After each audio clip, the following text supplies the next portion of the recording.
can scream and shout with all your might. 48 hours from now, there's going to be a lot of screaming and shouting. Dig in your heels and hold on tight. Oh, it's never going to end. The lawyers will be coming out. Either you are wrong or I am right. Or, don't forget, as ever, the third option. You are wrong, and that I am right. Thank you. Thank you very much. And welcome to the very first official edition of Stating the Obvious. Today is November the 1st, 2004. You know what that makes tomorrow? Tomorrow is the day of the most important presidential election in history. Or at least, that's what I've been hearing. And that's what they keep telling us. I think the first question we should deal with is this the most important election in history? Is the election of one idiot or the other idiot really going to make that much difference? I'm going to go out on a limb here, and I'm going to say that this is not true. Every election, everybody likes to pretend it's the most important election in history. I don't think this one is any different from the others. We're going to choose an idiot. The idiot's going to go in there for 4 years, 4 more years, 4 new years, whichever idiot it may be, and they're going to do a bunch of really stupid things, and they're going to screw stuff up. I don't understand why everybody thinks this is so incredibly significant. Well, actually I do understand. The first reason they think it's significant is because the media keeps telling them it is. And of course we can trust the media because the media would never lie. Well, except for when Dan Rather tried to pass off those forged documents about George Bush's National Guard service. But that wasn't really a lie, see, because Dan Rather really wanted those documents to be true. And we all know that if you wish for something hard enough, it might come true, especially if you're Dan Rather. But other than that, though, the media doesn't lie. Well, okay, except for that time many, many years ago when NBC did that report about how a certain make and model of, I believe it was pickup trucks, blew up in collisions, and then we actually found out that the reason they were blowing up is because all the pickups that NBC was doing their little test with had demolitions rigged on the gas tanks, and when the pickup would hit something else, they'd push the button and blow it up.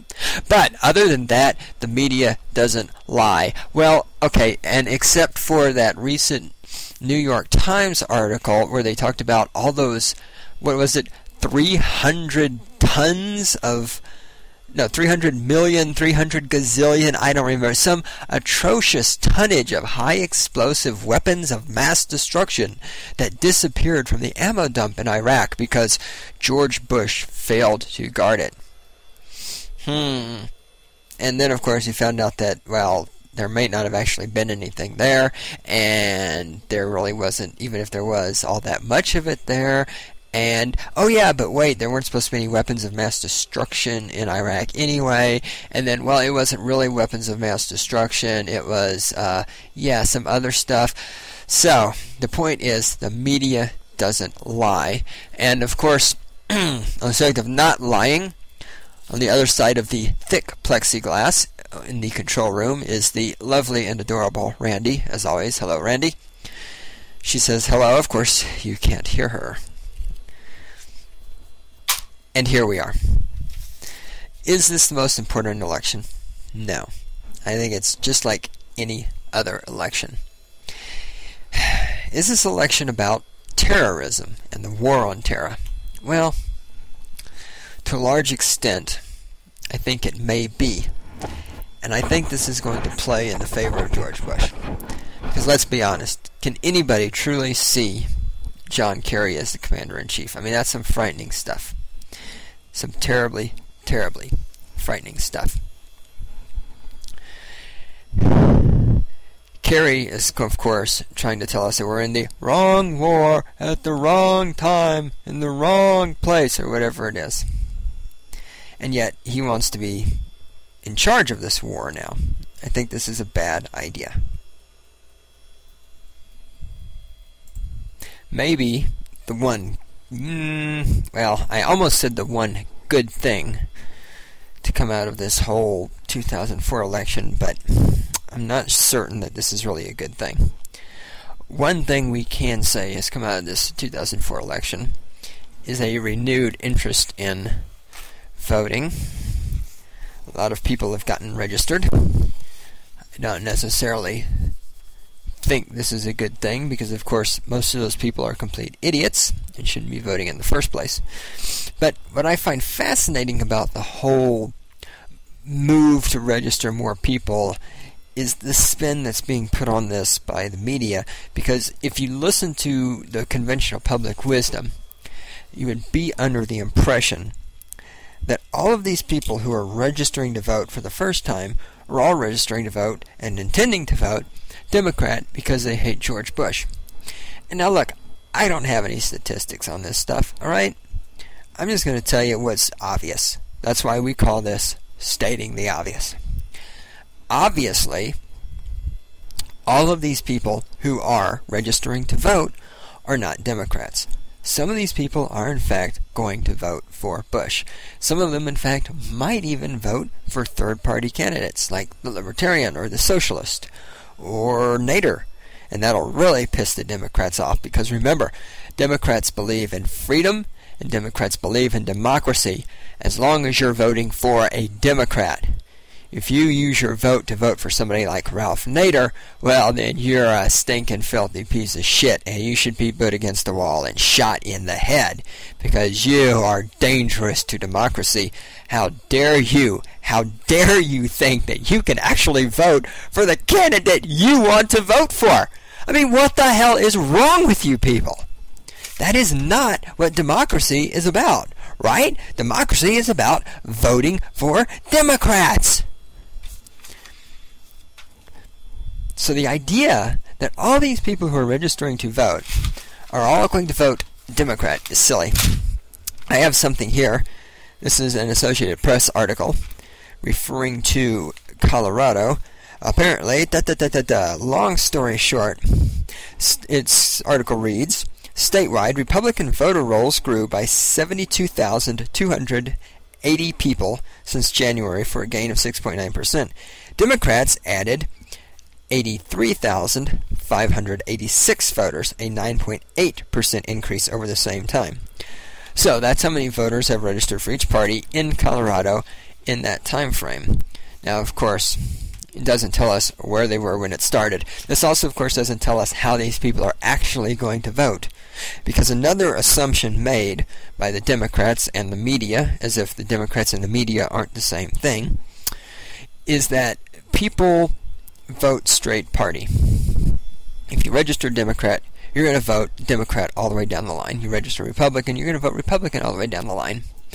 I think that this is obviously not true. Many people tend to vote Democrat locally, tend to vote Republican nationally. And I'm sure there are some people that maybe do the others. I'm sure there are other people who, by God, actually evaluate each candidate on its own. Its own? Yeah, its own.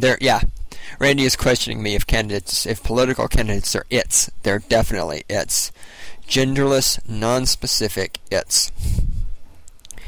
Many people evaluate each candidate on its own merits and actually vote on that basis. Okay, granted, there's not many of those people, but there are a few of them. So we can't even take it for granted that just because somebody is a registered vote Democrat, they're going to vote for Kerry, or somebody's registered Republican, that means they're going to vote for Bush. We don't actually know this.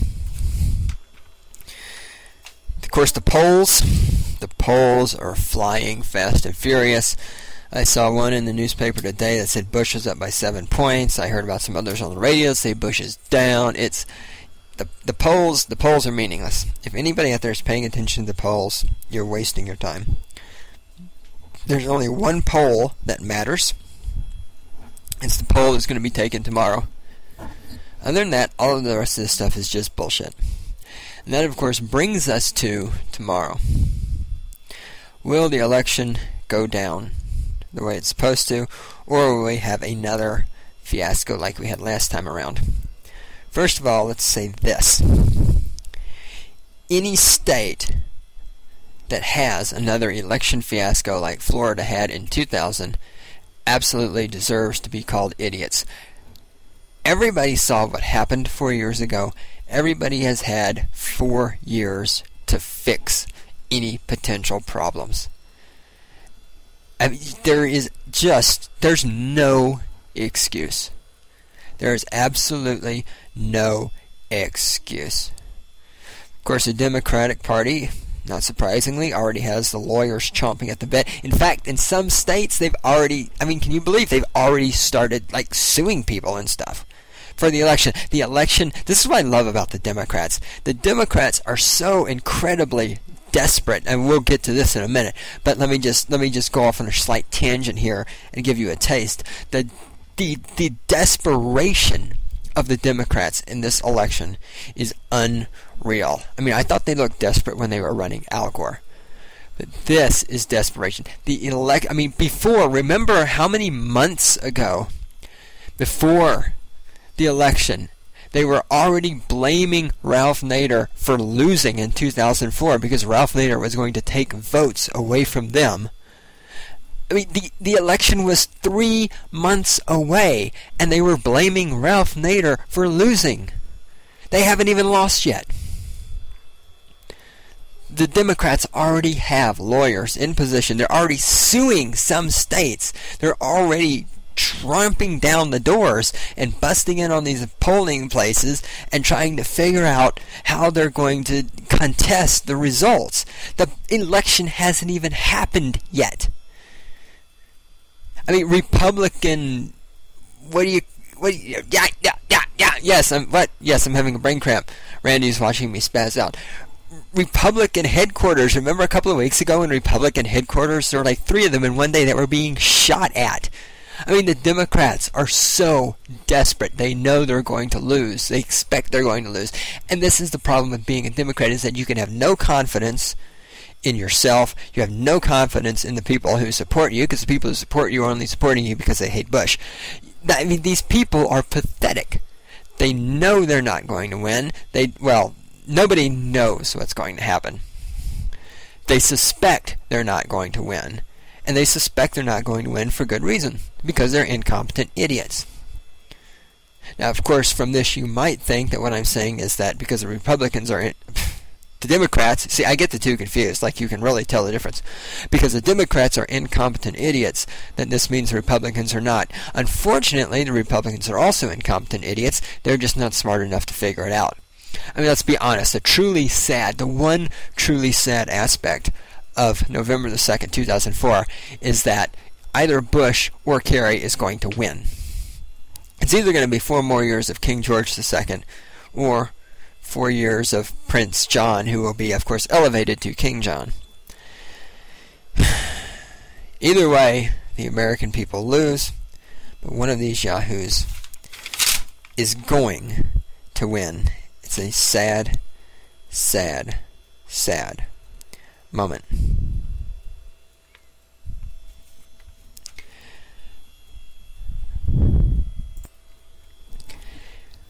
And thus, we will have the election. Now, of course, the question has come up, will there be another terrorist attack? More specifically, will there be a terrorist attack during the election? Because, of course, there was the Ahmed video or whatever, the Ahmed the American or whatever his name. Yes, I know it wasn't actually Ahmed, okay? I don't remember what his name was. I don't care. It's irrelevant. And then there was the bin Laden tape. So now people are wondering, well, there'll be... And the bin Laden tape is fascinating. We're going to get to that in a minute. The bin Laden tape is great. Will there be a terrorist attack during the election? This has, of course, been put forth by some people. And I've thought about this, and I think there will not be. Because I believe another terrorist attack will drive people towards Bush. And of course, the terrorists, being Democrats, Did I say that? The terrorists, being Democrats, want John Kerry to win. Now, if Bush wins another terrorist attack after the election, possibly. But I think November the 2nd is going to be a quiet day. The problem with the terrorist attacks, though, and the entire question of are you safer than you were before, is, of course, also a fascinating one.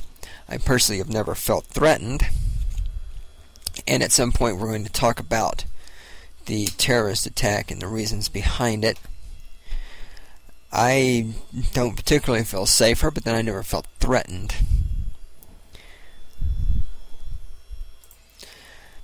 Actually, as I consider that, I feel somewhat safer, but I don't feel safer because of anything George Bush has done.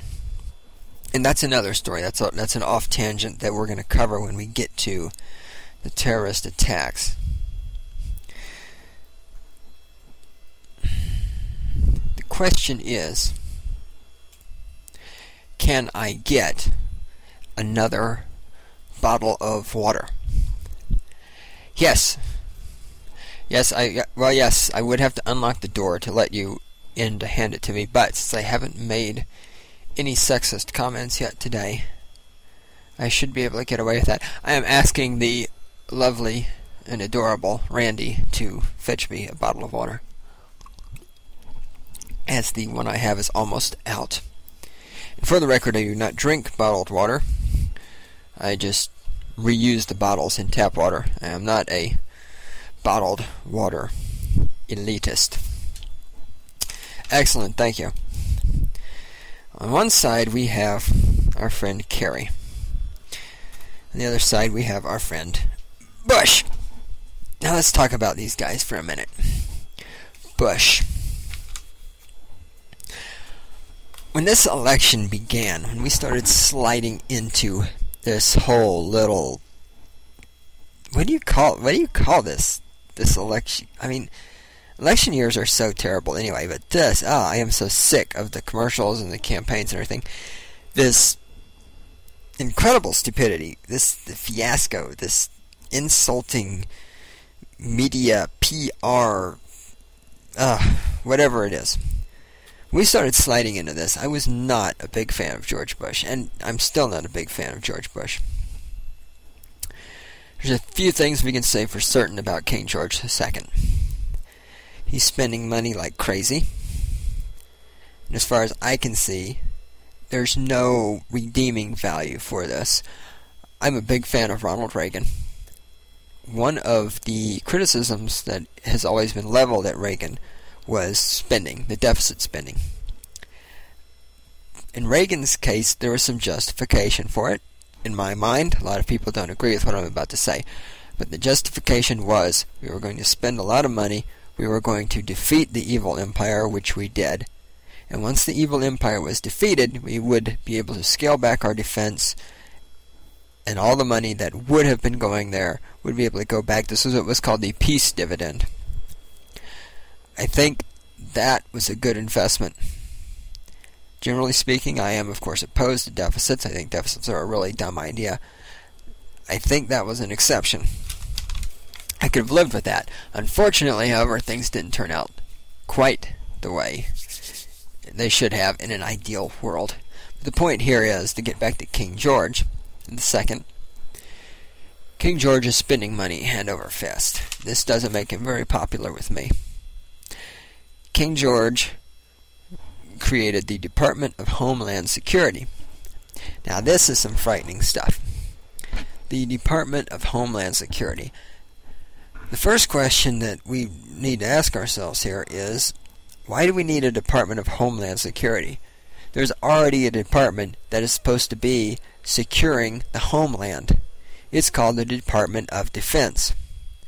I didn't spend all that tax money on those tanks and those airplanes and those missiles and those M16s and training those soldiers so that they can help with disaster relief and they can deliver food to little starving countries all over the world, and so they can be goodwill ambassadors, and so that we can use the military for social engineering, and we can pretend that women are equal to men and put women in, yes, And now that you've brought me my bottled water, I can start making sexist comments. The door is locked. And so that we can pretend that women are equal to men, and we can let them fly jet planes and give them M16s and tell them to go out and kill people. Because I think if anything tells us women are not equal to men, we can look at the whole Jessica Lynch thing. I mean, she was turned into this huge hero, and what happened? She was driving in the desert. She ran into something else. I mean, it's a desert. It's a giant open field of sand. How do you hit another object in a vehicle? She injured herself, and she was in a hospital when she got rescued. So, I mean, come on. So why do we need a Department of Homeland Security? The Homeland is supposed to already be secure. And what is this Homeland stuff either? Homeland stuff either? This what is this Homeland stuff also? Is this like the Nazi fatherland or the Soviet motherland? I mean, what is this Homeland shit? Bush gave us the war in Afghanistan. Now, that one, I have to say, it went a lot faster than I thought it would. It went better than I thought it would. I expected that we were going to be in for a very protracted conflict. Boy, I had a brain cramp there. A protracted conflict in Afghanistan that was resolved faster and easier than I expected it to have been, so I'll have to take a knock on that. Then he dragged us into Iraq. Iraq is definitely one of my contentions. I'm still not convinced that this war in Iraq is everything everybody says it is. Of course, I'm also not convinced that it's everything the Democrats say it is, which is to say the end of the world and the most terrible thing we've ever done and blah, blah, blah, blah, blah. I mean, we've so far lost, 1,000 some odd troops. And I know some odd isn't a real number. Let's put it this way. We haven't hit, to the extent of my knowledge, we haven't hit 2,000 yet. The last number I heard was 1,000. I know there have been more attacks since then, so maybe we're at, 1,100 maybe? Now, I don't mean to sound callous, being a former infantry soldier myself, but the truth is, let's call it 1,200 casualties. 1,200 casualties in a war that's been going on for how long? I don't. Randy, find out how long the war's been going on. In a war that's been going on this long is really not a major crisis. I mean, we can try to pretend it is, but the honest to God truth is, it's not a major crisis.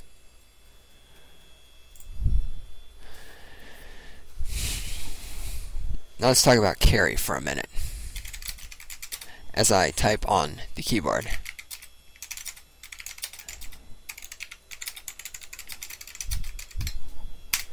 There.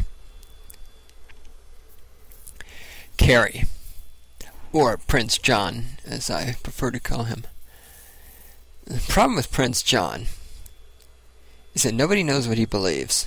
When Bush accuses Prince John of all this flip-flopping, you gotta admit the man flip-flops. I mean, come on. You have to be truly dedicated, truly blind, truly stupid, truly something, if you're going to sit here and actually try to tell me that John Kerry does not flip-flop. The man flip-flops like crazy.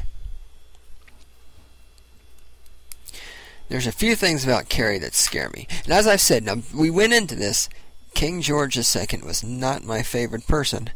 But I tell you, nothing has made King George look better than Prince John. I still don't think King George is a great president, but I can tell you this. I do in fact think that King George II will make a better president than Prince John. Prince John has given us some glorious, glorious moments. The first scary moment came when I was watching the second debate.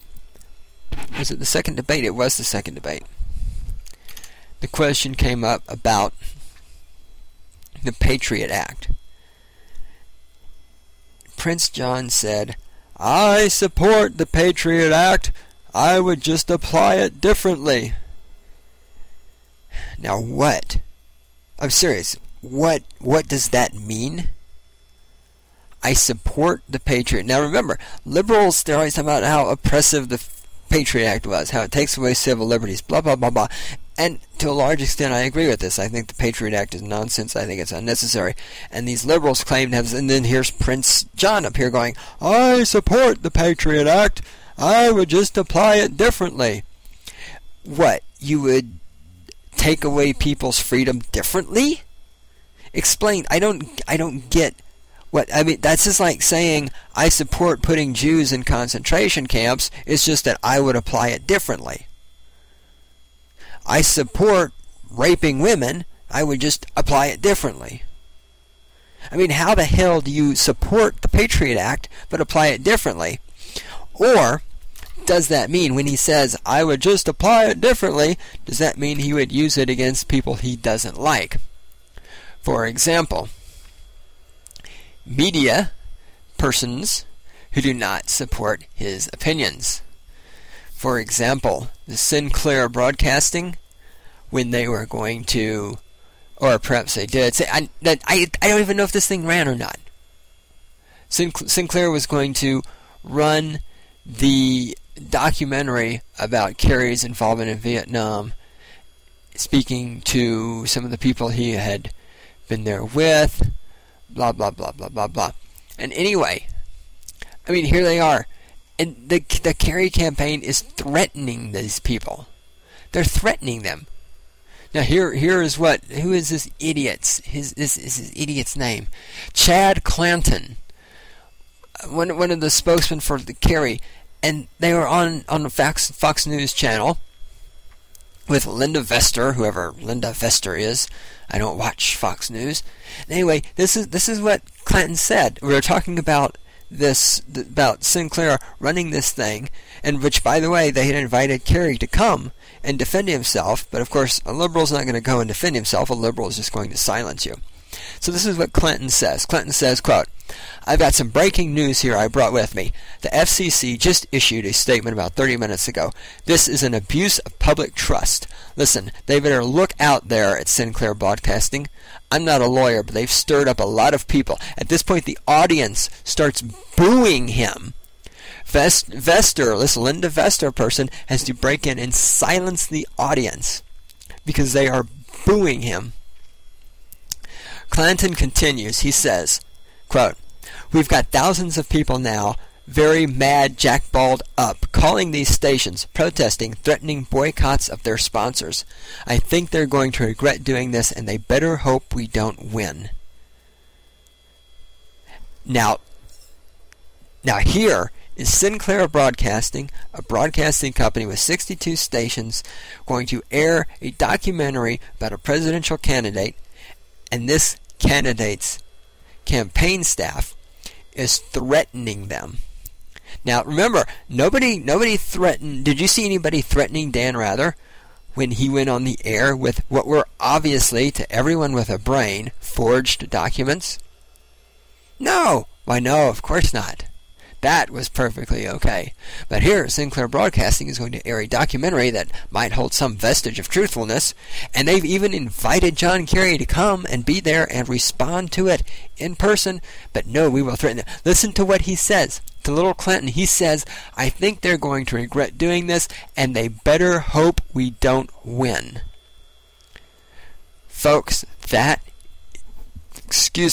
is a threat. They better hope we don't win. Now, is this what John Kerry means when he says, I believe in the Patriot Act, I would just apply it differently? Does he mean by that he would use the Patriot Act to silence people that say things about him that he doesn't like? I think we have to keep in mind there's a good possibility that's exactly what he's talking about.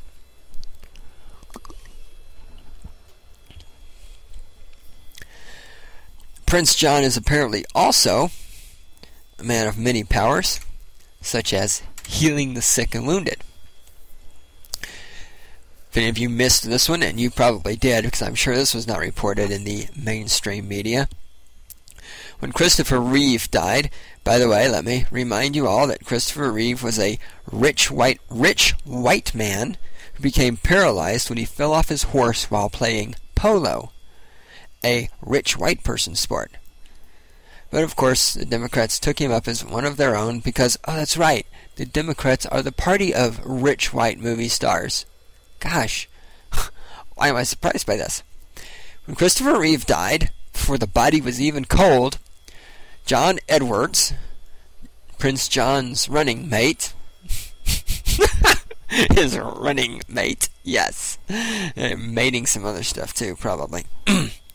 Sorry that alright, I apologize for that. I just implied that John Kerry was homosexual. I apologize to all homosexuals for that by implying that John Kerry might be anywhere near you in class or dignity or intelligence or anything. All homosexuals should be offended by what I just said, associating John Kerry with you, and I apologize deeply. Anyway, back.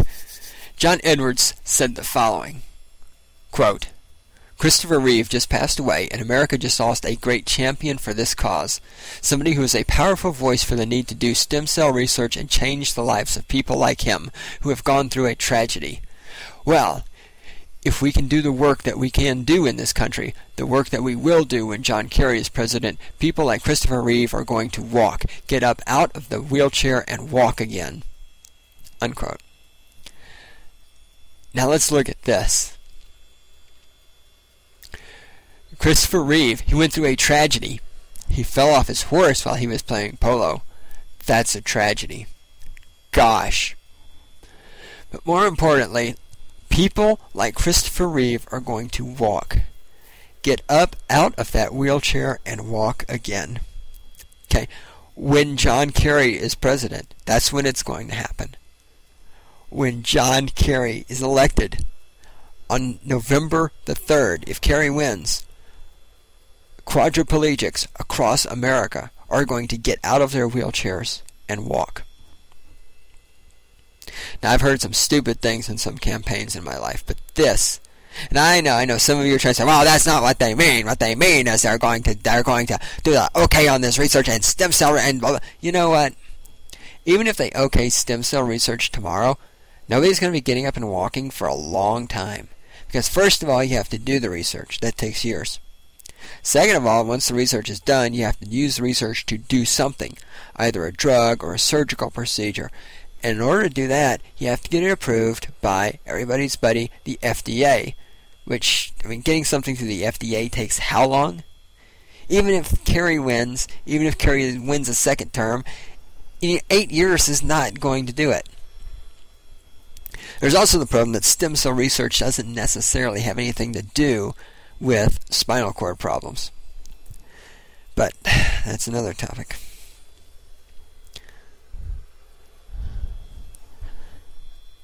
One of the things about Kerry that's really frightening, well, a lot of things are frightening, really frightening, very frightening.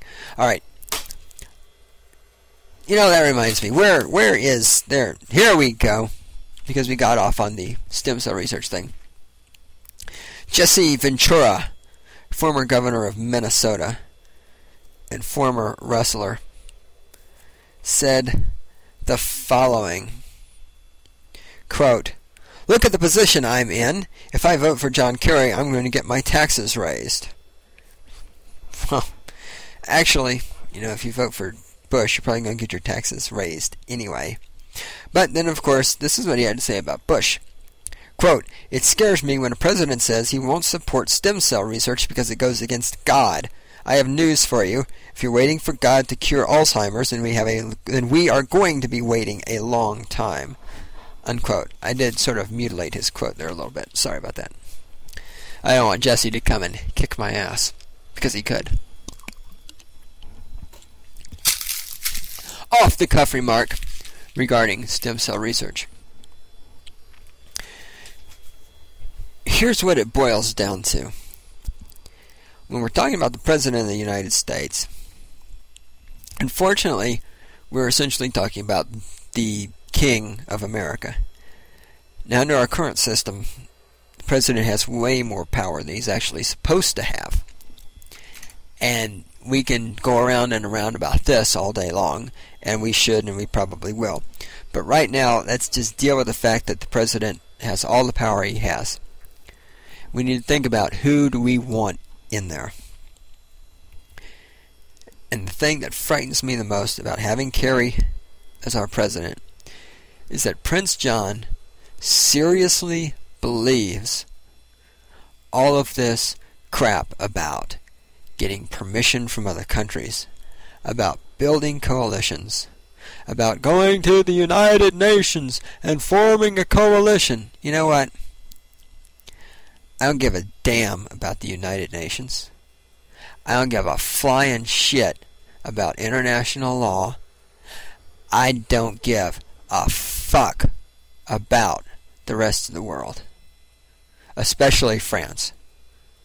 I mean, as far as I'm concerned, France was put on Earth so that we could have some place to test nuclear weapons.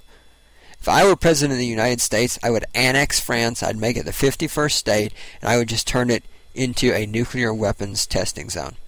Fuck France. Especially now that we found out about how Iraq, via United Nations, via the deals they made, was trading oil for money and for military supplies from France and Germany and Russia. I mean, that, of all the things I have heard that had the potential to turn me into a supporter of the war in Iraq, that has come the closest. And all of this was going on via the United Nations and their little bullshit agreements. You know, we, the United States, do not need the permission of the world or the United Nations to do anything. Now, let me emphasize this for those of you out there who are stupid and those of you who are going to vote straight Democrat tomorrow. I am not, at this point, I am not saying our war in Iraq is morally right or morally wrong. I'm not saying it is justified or non-justified. That is a completely separate issue.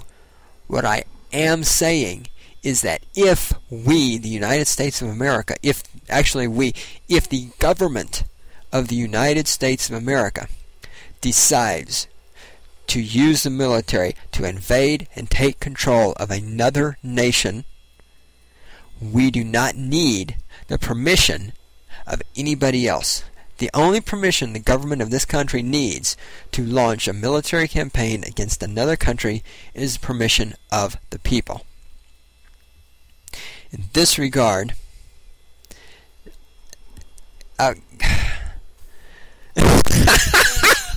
yes, get the camera. Randy's getting out there.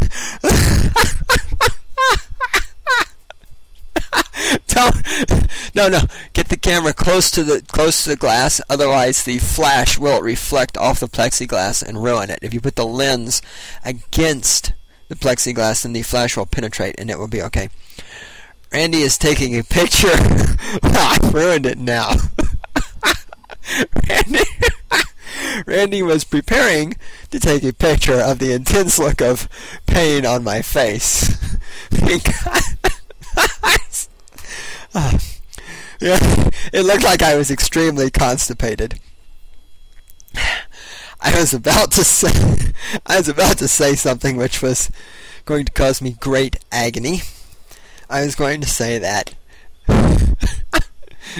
because of Bush's position on the need for permission versus Kerry's position on the need for permission, that is to say, King George doesn't think we need permission from other people, whereas Prince Kerry does think we need permission.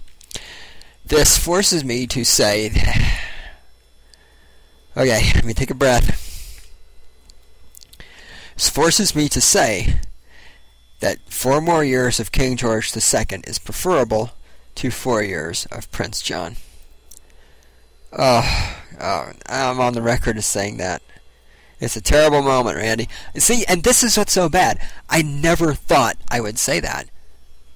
Yet the Democrats have gone out and they have found the most incompetent, inarticulate, and all these people who kept saying, Kerry won the debates. What?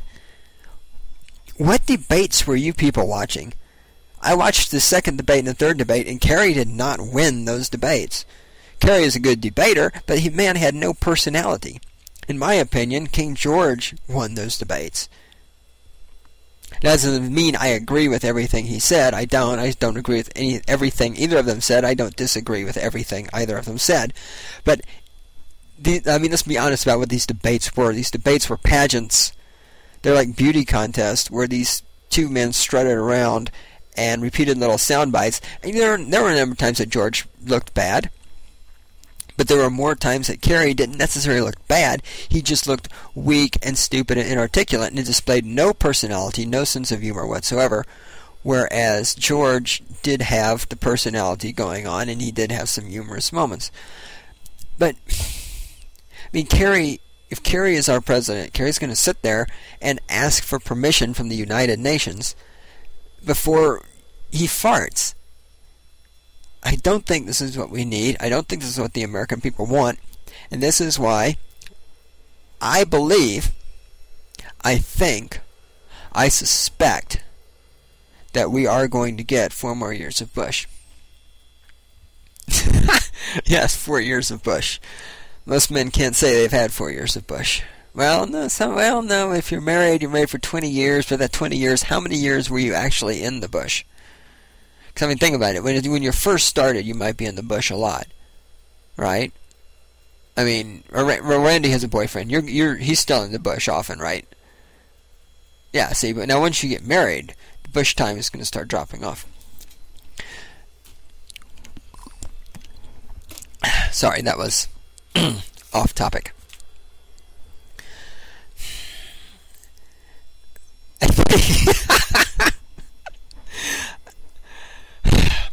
I think Bush is preferable for no reason other than this. I think for us to set a trend of getting permission from the United Nations, of going to the United Nations, even of working with the United Nations. I'm sorry, but piss on the United Nations. I know I've said this already. There has been more waste, more scandal. I read something the other day about United Nations running a not the United Nations itself, people in the United Nations running a prostitution ring. Come on. The United Nations is a dead idea. It's a bad idea. It's an idea that isn't going to work. We need to just get away from this.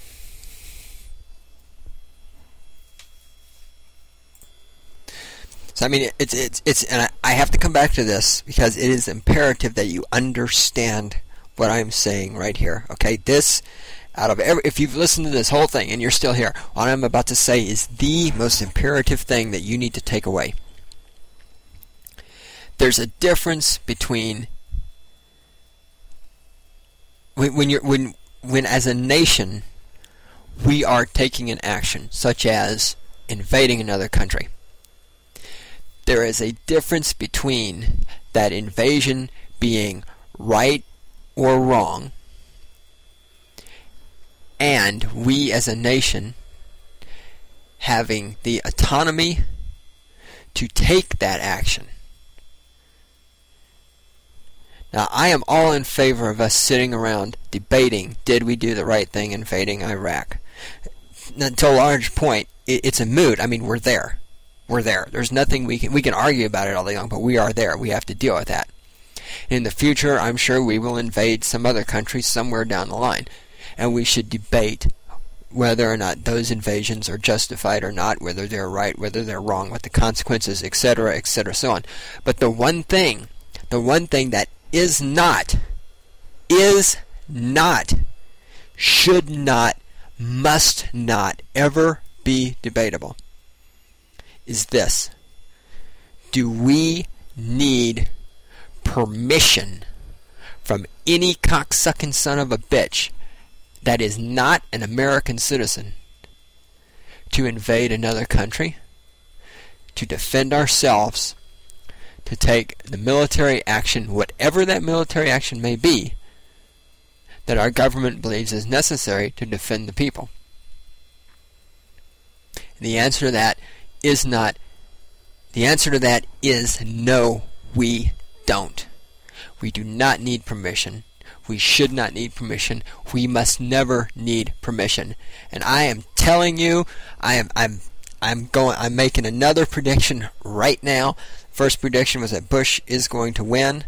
I'm making a prediction right now. If Kerry wins, he is going to go to the United Nations for everything. If Kerry wins, I'm telling you, it's going to be bad. There will be another terrorist attack. This is why the terrorists support him, because they know he's weak. I mean, let's look at, King George is an idiot, but Prince Kerry is weak. And this, of course, brings us to, do the Democrats want Prince Kerry to win? The Democrats. See, I'm getting Democrats, media, terrorists, they're all the same thing. How am I supposed to tell the difference?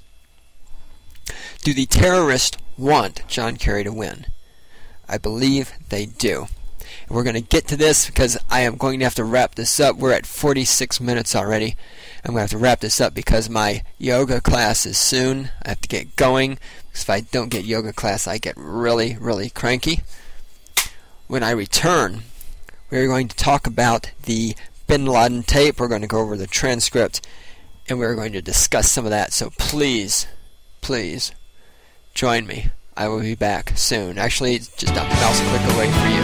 It's just a matter of opinions. We will keep both in sight. Why should you bother with the Yes. other side? You know yours is right. Hacking up a lung in here, yes. I think I'm coming down with something. Fortunately, it's not the kind of virus that spreads over the internet. Those of you at home are safe.